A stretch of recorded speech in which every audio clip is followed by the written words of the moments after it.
Hello everyone, welcome to Right Board e-learning platform's English classes.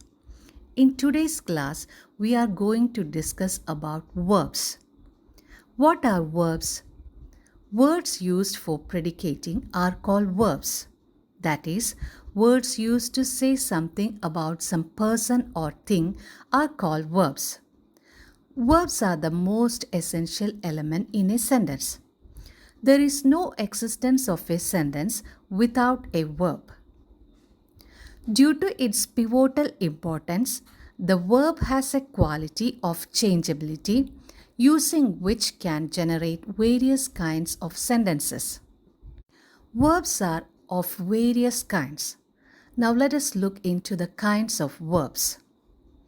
On the basis of utility, verbs can be subdivided under two major heads: main verb and helping verb or the auxiliary verb.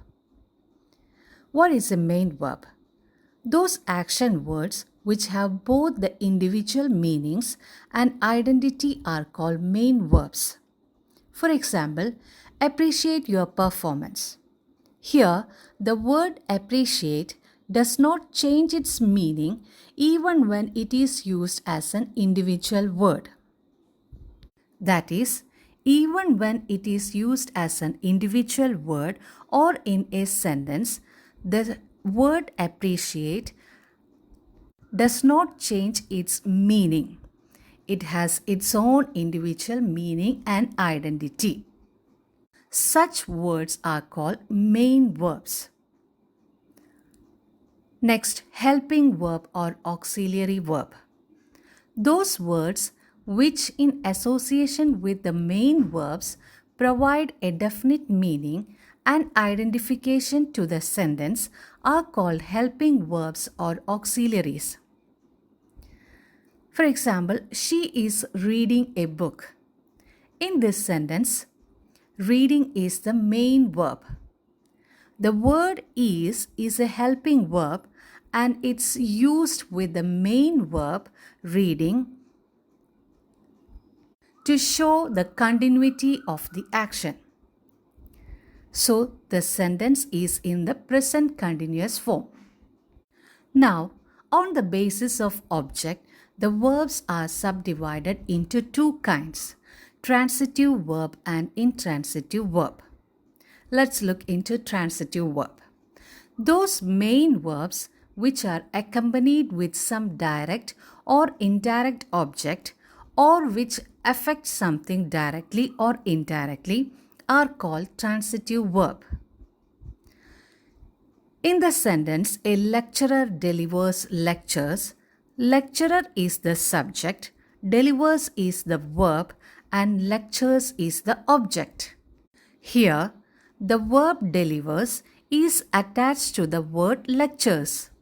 If the word lectures is not used in the sentence, the meaning of the sentence remains unclear. So, the use of the word lectures, which is the object, is quite obligatory here. Next is intransitive verb. Those verbs which are not accompanied with any object, whether direct or indirect, or the verbs which do not affect anything directly or indirectly, or the verbs whose effect is confined with the subject only, are called intransitive verbs. Example, Smita laughs. In this sentence, the verb laughs is not attached to any object, yet the meaning of the sentence is clear. So, laugh is an example of the intransitive verb. Verbs are further classified as strong and weak according to the manner in which they form the past tense and the past participle. Strong verbs. Such verbs whose three forms are quite different from each other are called strong verbs. For example, go. The present form of go is go, while the past form is went and the past participle form is gone. So here, the three forms of the verb go is entirely different from one another. That is, the present, the past, and the past participle form of go is different from one another. Next example, ride. The past form of ride is rode and the past participle form of ride is ridden. Here again, the present, past and past participle form of the verb ride is entirely different from one another. So such verbs whose three forms are quite different from each other are called strong verbs. Next is weak verbs.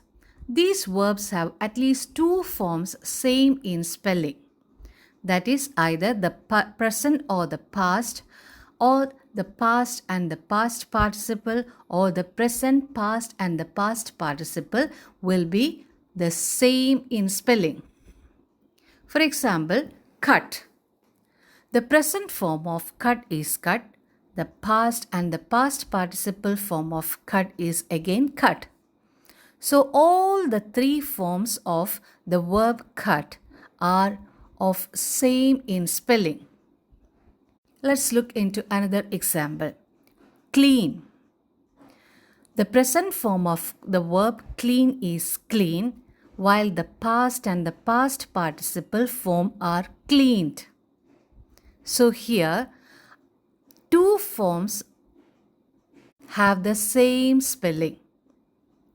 So such verbs that have at least two forms same in spelling are called weak verbs. So in today's class, we learned about the kinds of verbs. Verbs are classified into three different kinds mainly. First, on the basis of utility, they are divided into main verb and helping verb or auxiliary verbs. Second, on the basis of object, the verbs are subdivided into transitive verb and intransitive verbs. And thirdly, according to the manner in which they form the past tense and the past participle, verbs are classified into strong and weak. For more classes like this, follow Right Board.